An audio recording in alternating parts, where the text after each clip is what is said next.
Hi, this is Paul at Racing Vincent. It's June 2024 and I'm aware I haven't done an update on the Douglas 2 3/4 horsepower project for a long time. Well, I have been working on it, and actually the bike was pretty much ready to start back in June 2022, but I knew there'd be quite a bit of fettling to do, and that turned out to be the case. Back at that time, I'd actually temporarily put on an original exhaust system, a road exhaust system.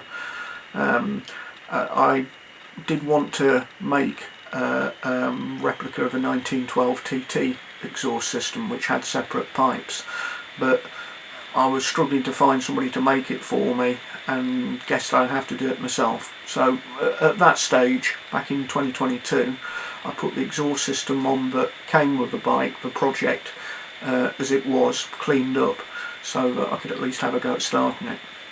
So what follows next are a few photos I took at the time. So at the time it looked quite pretty, but I hadn't really started all of the fettling. So first of all, let me show you the photographs as it was back in the summer of 2022, and those follow now.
So there it was back in 2022.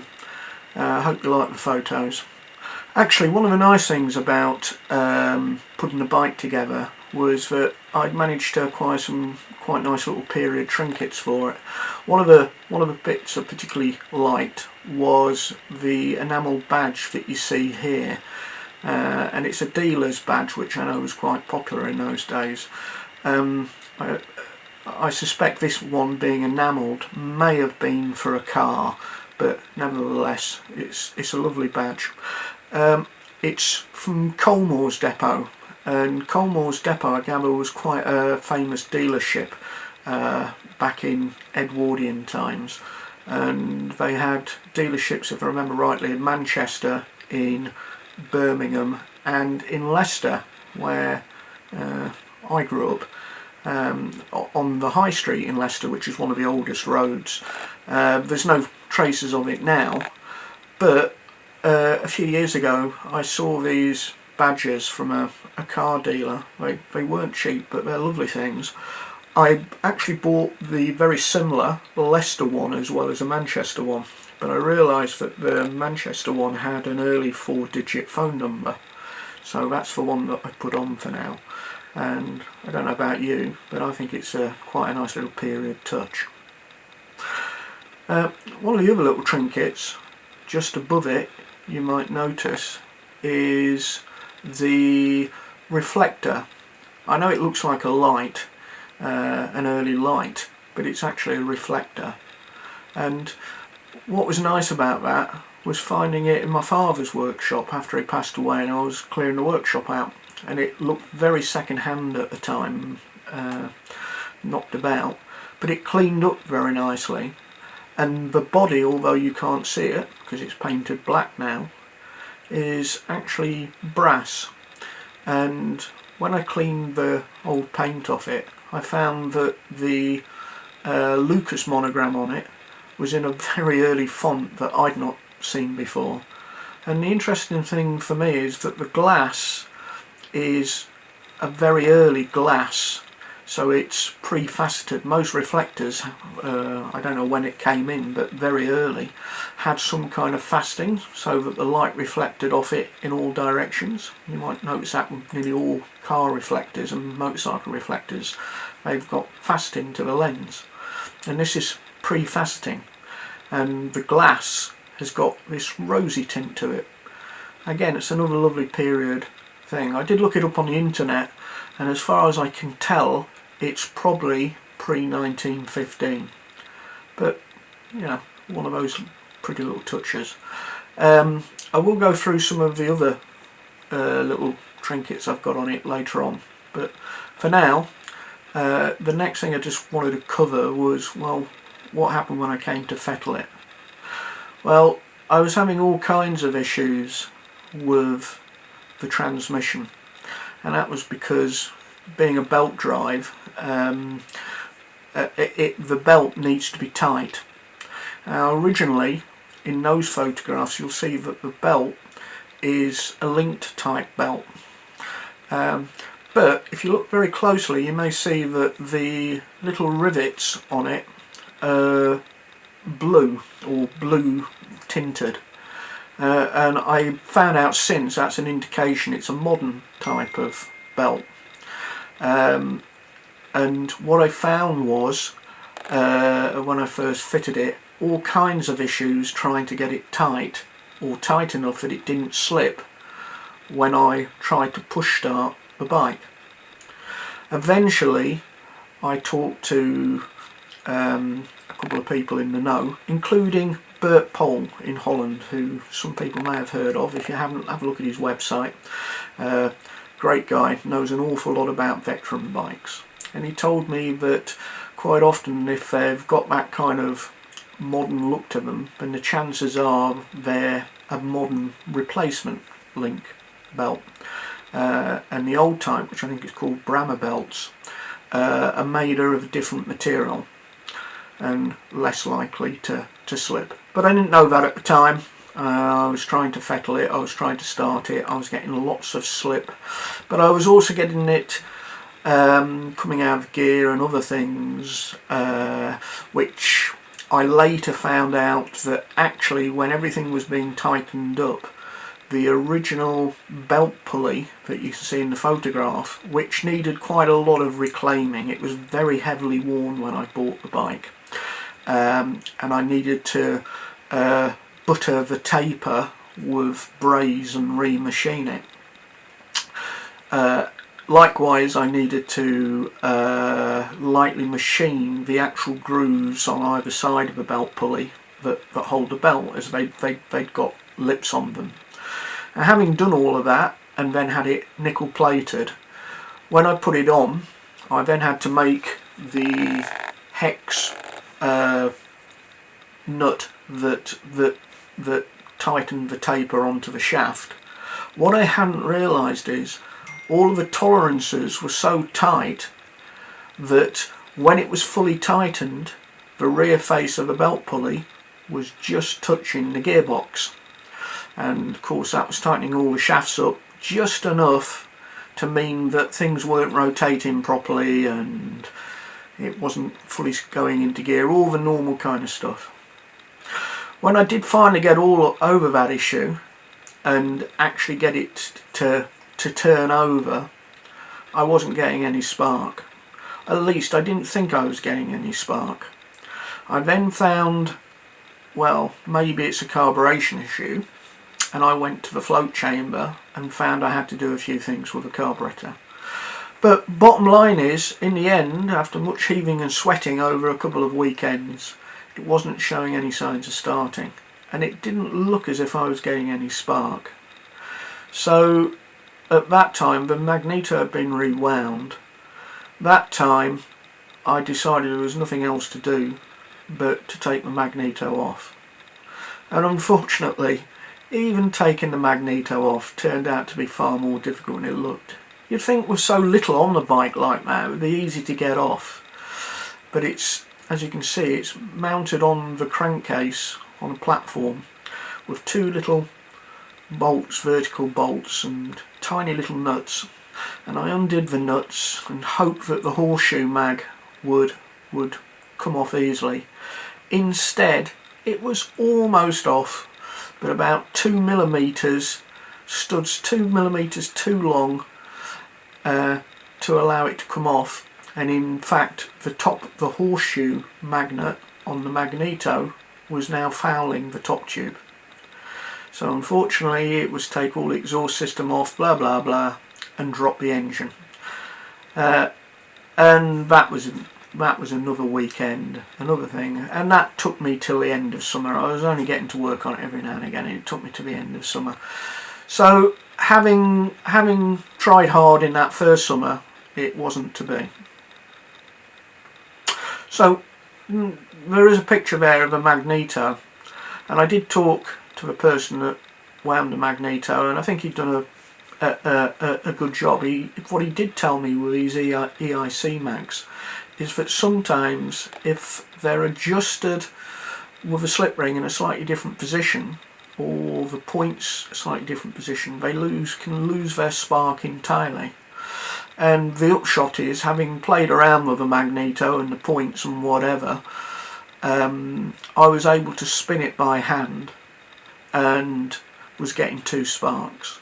And there's a little clip of a video here where you can see that the magneto's been spun, in this case with a power tool, in the right direction with a hex socket over the nut, and it's spinning at whatever speed that was doing. I don't know, probably 300 or 400 revs, and you can see that it's giving 2 reasonably juicy sparks.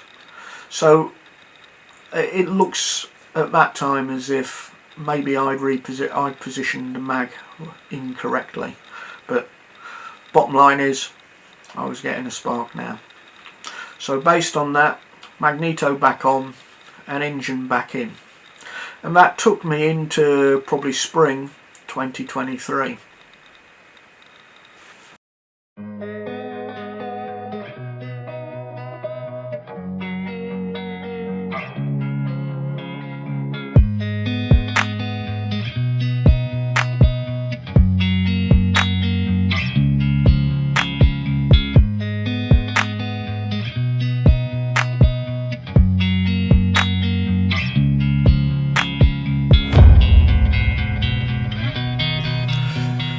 So there you go, that took us to about the end of 2023, and the next photograph was the dark nights had set in, so I was back in the workshop working on it in the evenings or on a Sunday if I was doing anything.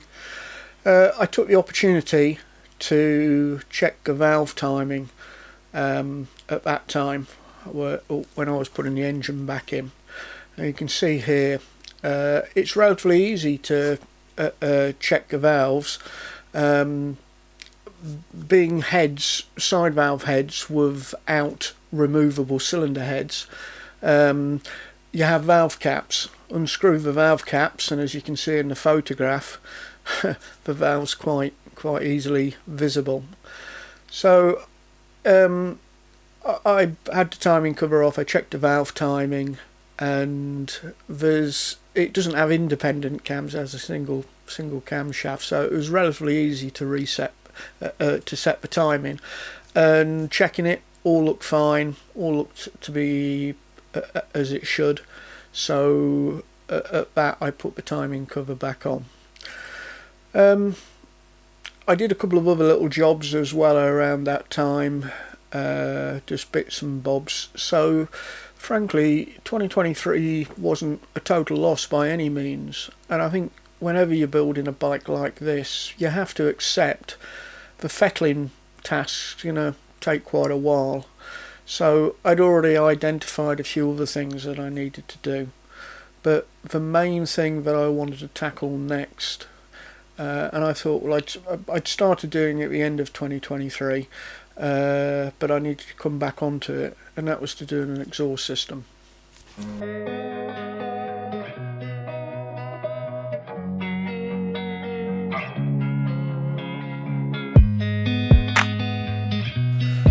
So if you remember from looking at the photographs from a little bit earlier, I said I'd fitted the original exhaust system that came with the bike, and that was atypical of a Douglas 2 3/4 horsepower model. The main, most common style of Douglas 2 3/4 horsepower exhaust was a barrel underneath the engine, or a barrel silencer underneath the engine, with a downpipe from each cylinder, so it formed sort of a triangle.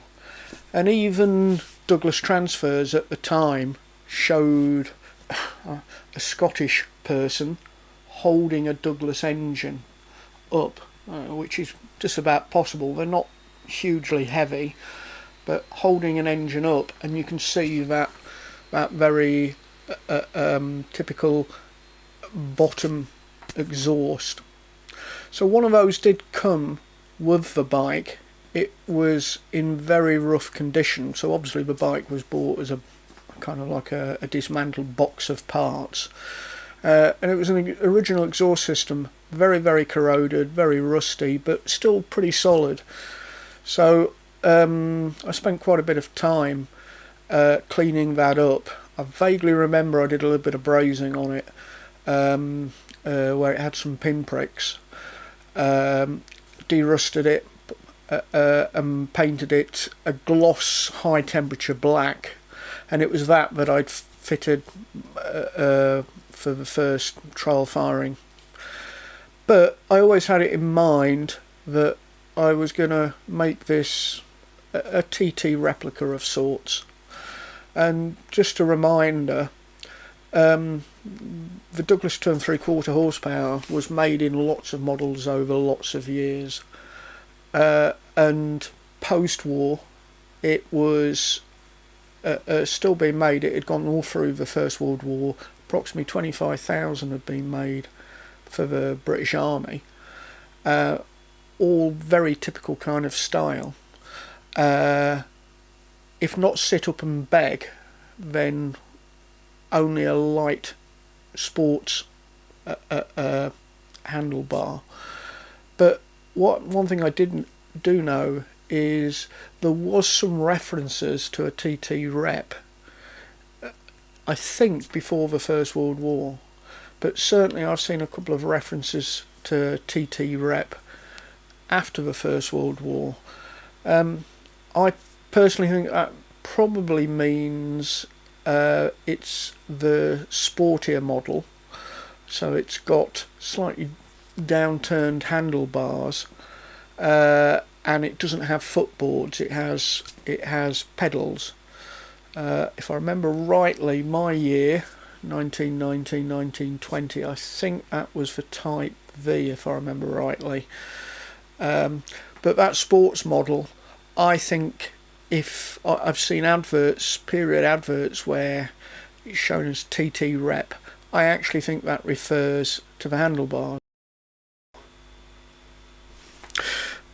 And just to back that thought up, a few years ago, about 3 or 4 years ago, I was at a Founders Day meeting talking to an interesting gent whose father had early Douglas stuff, and he had this set of handlebars for sale.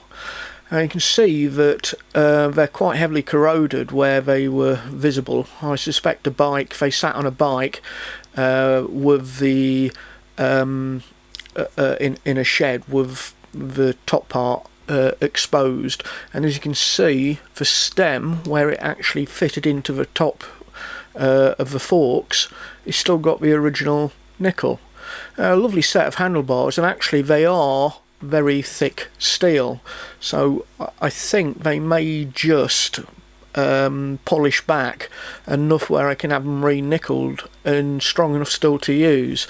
They're not actually for this Douglas, but I've got the main parts of a second bike, and I thought they'd be very nice for that.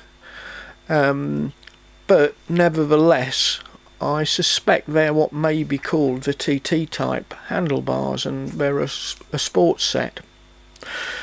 Now, the set you see on my bike aren't like that.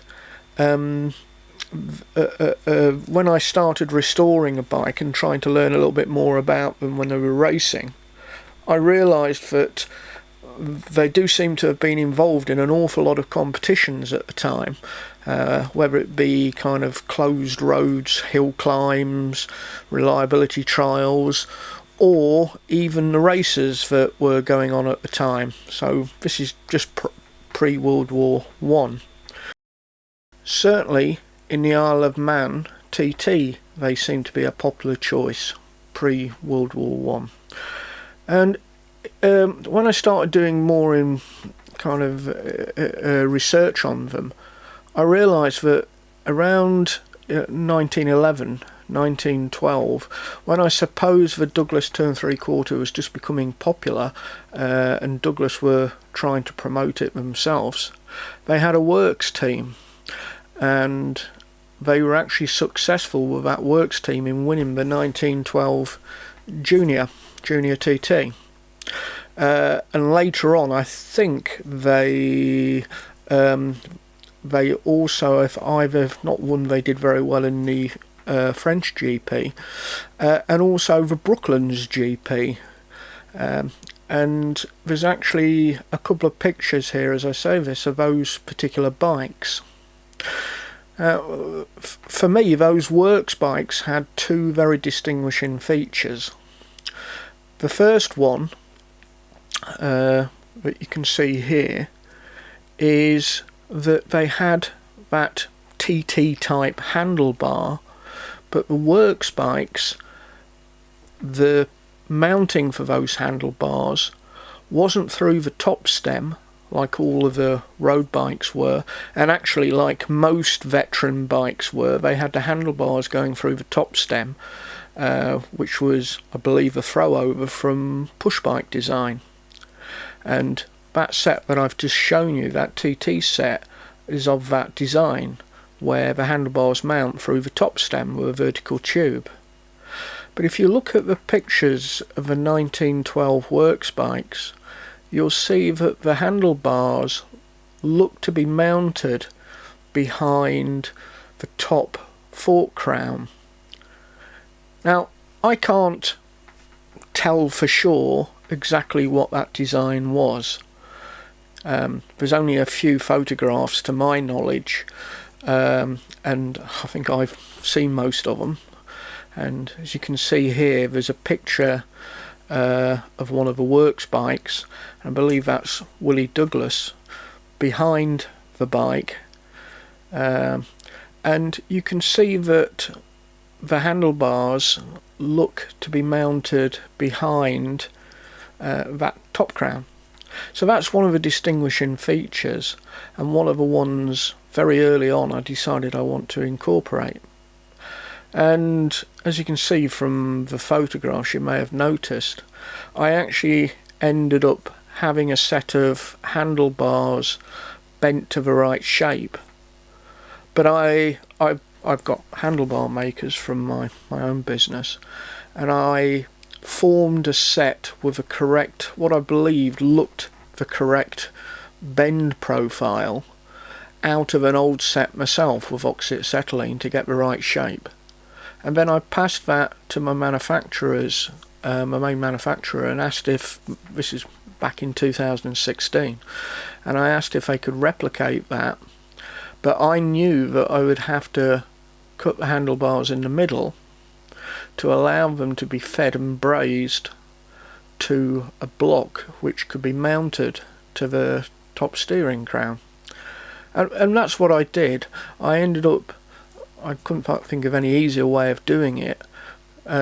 You'll see here what I actually did was to manufacture from a block of steel the correct hole patterns, and then effectively whittle away the steel either on the milling machine or the lathe, or just by hand, until eventually I was left with the clamp that you see that allowed me to clamp that to the top stem and then feed the handlebars through on either side and braze them, and that gave this very distinctive shape. And as you can see, there's a picture here of the winning 1912 bike, ridden by Harry Bashall. I'm not sure if I've pronounced his name correctly, but his bike being checked for capacity after the race, and you can see that distinctive profile, and the forks, the handlebars look to be mounted by just below the top fork crown. As bent, I realised that although they look very wide in the photograph, mine as bent were perhaps a little bit too wide, and as I was going to have to cut them in the middle anyway, I took out an inch or so, if nothing else, because I realised I don't have much room in my garage with the other bikes, and it's likely to get in the way. So having brazed them and done them, finished them, before getting them plated, what I did do was to make up little diamond shapes which would allow mounting of the lever controls, which is another thing I'd seen done on original handlebars. And as the mounts that I had, the Bowden controls I had, weren't the type that clamped, they were the type that went through the handlebars with a central bolt. I wanted to put some strengthening there anyway. So that's the first major difference from like a normal sports production bike. I wanted to try and give it that nice works handlebar. But then to the second key difference, if you look at the 1912 TT bikes, you'll see, as in this picture here, a very distinctive exhaust system. And I've reviewed this photograph lots of times. It's a lovely period picture, and it shows quite a few differences on the 1912 TT bikes. One I haven't replicated, but I think is very nice, is they were using a larger capacity hand pump for oiling the engine. And I've seen this on a few pictures of the works bikes in 1912. You'll see that it's external to the petrol tank and the oil tank, which was the first half of that petrol stroke oil tank, and it's mounted externally.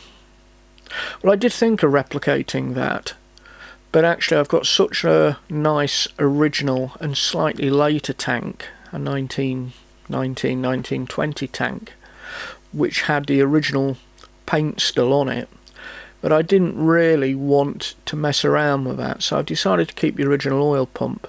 But I have got, for a second bike, an original 1912 tank which does need some sort of repair, and for that I may consider making that similar to the works tanks.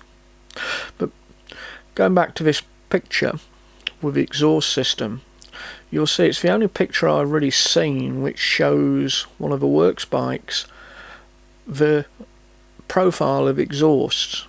And as you can see, the front one kind of goes down from the cylinder under the engine and then back up again, but extends back to the rear wheel and is straight all the way through. And then the rear exhaust obviously has to curve round, and it's quite a tight curve, has to curve round under where the belt pulley is, but then it picks up the profile of the front pipe as it extends rearwards to the rear wheel. And I always thought that looked a really nice period racing for the time, for that period, exhaust system, and wouldn't it be nice to replicate that?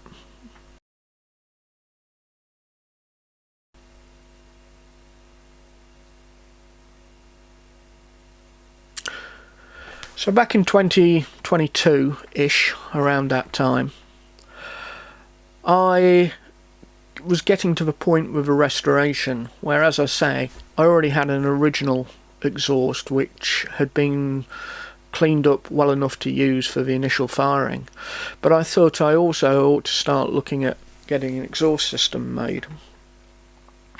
Well, I rang a couple of specialist stainless steel exhaust system manufacturers, the kind of people that I believe make for cars predominantly, and by email I found one place not too far from me where they said they consider making a set, but I knew realistically I'd need to take the bike over to them and leave it with them, and even if it was within a day it wouldn't be an easy task, and I know that I'd be looking over the shoulder saying, well, can you make it a little bit more like this, a bit more like that, and it might be quite difficult.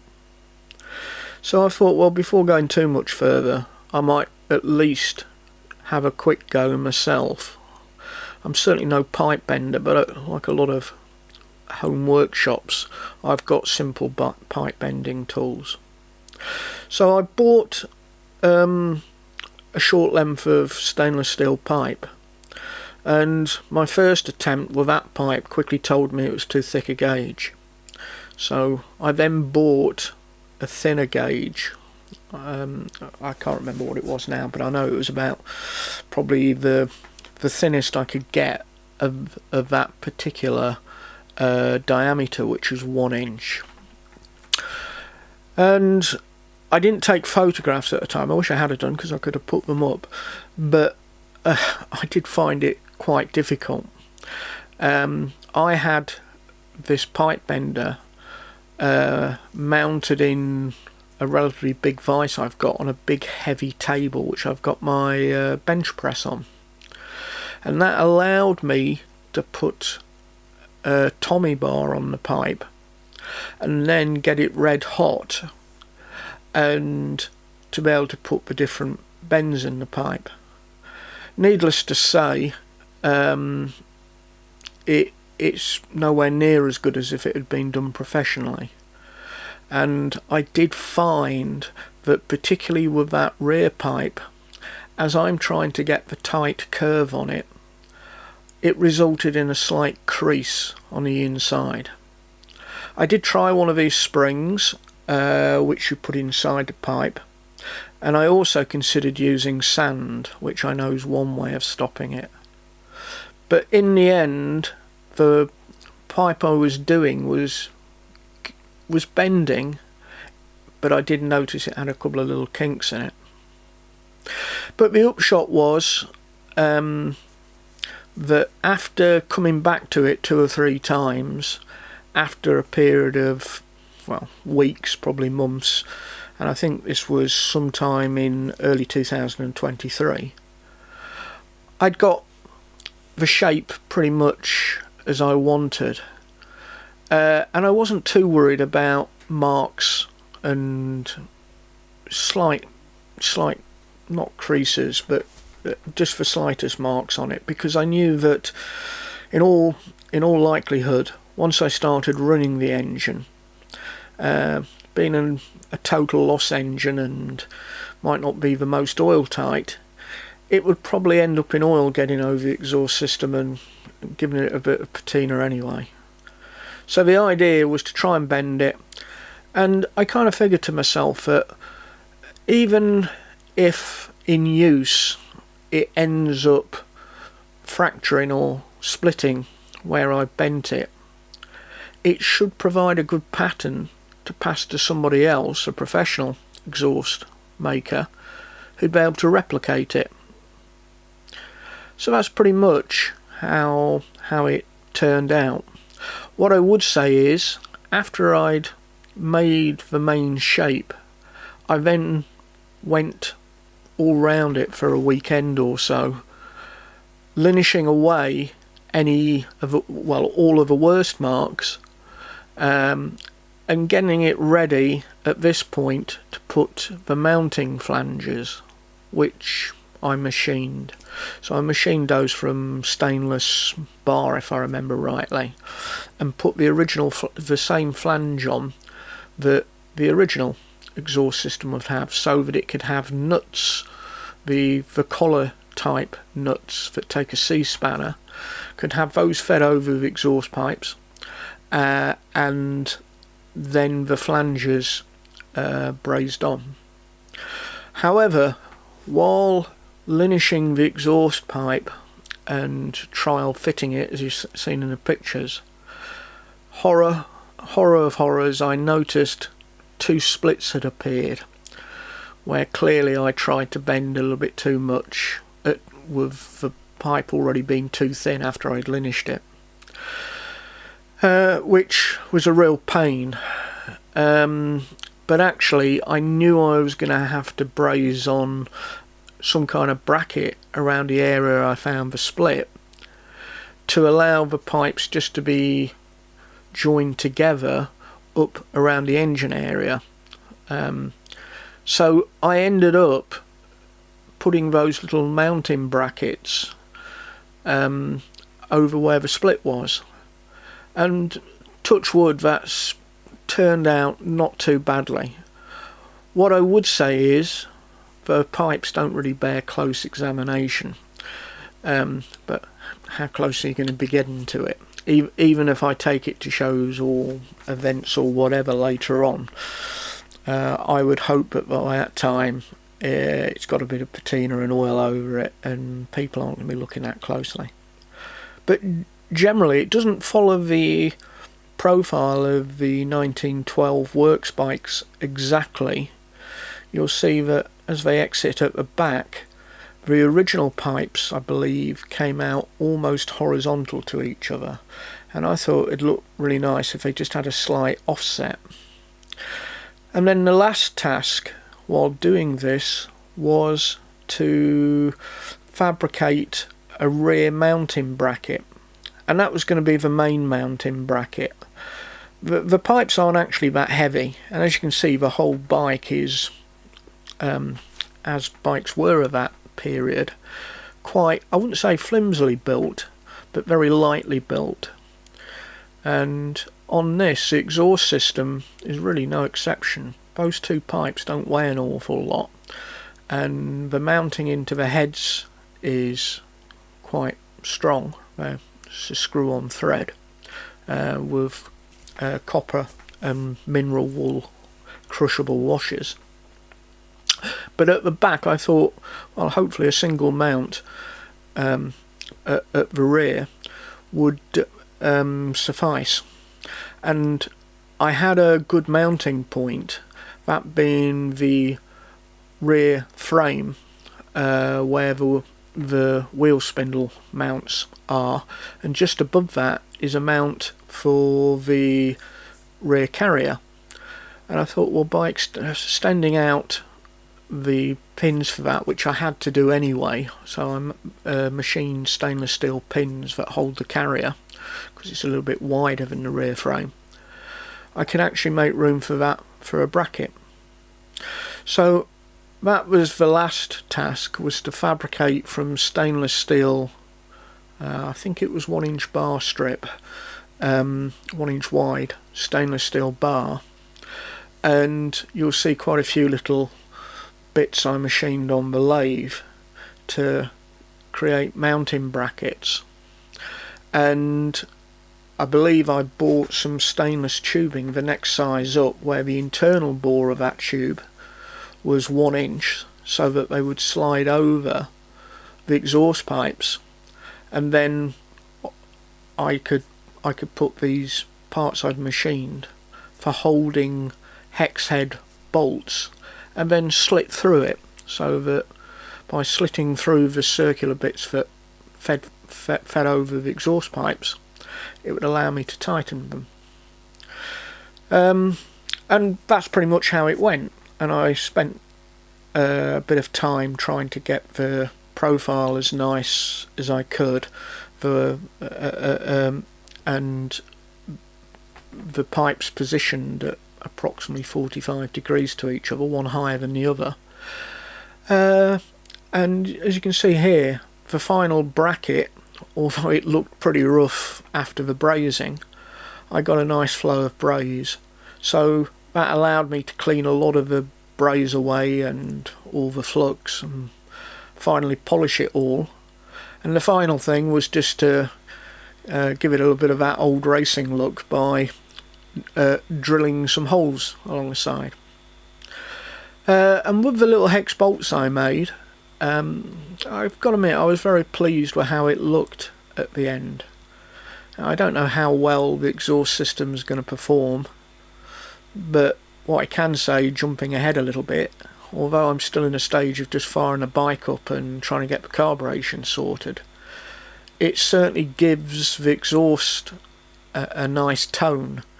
I'm probably on the road going to fit some little end cans, period style end cans over it, but at the moment I'm reasonably pleased with the results. It looks hopefully reminiscent of those 1912 racing, the Works Douglas racing bikes, and I think it's quite a pretty looking system, and gives the bike a distinctive look.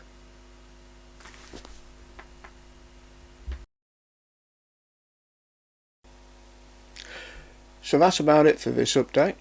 I hope you found something of interest while watching it. I am going to follow it up quite quickly, I hope, with another video which talks a little bit more about a few of the other things I fettled in 2023 at the same time as doing the exhaust system, mainly the footrests and brake pedal, which I quickly found needed a little bit of tweaking. And then we're going to move on to attempts in 2024 to start the bike. Semi-successful, but still quite a bit of work to do, so I'm hoping to be able to put that out reasonably quickly. So thanks very much for watching. If you did like it, it'd be great if you could give a little like, please, down below, and hopefully I'll speak to you soon. Thanks for that.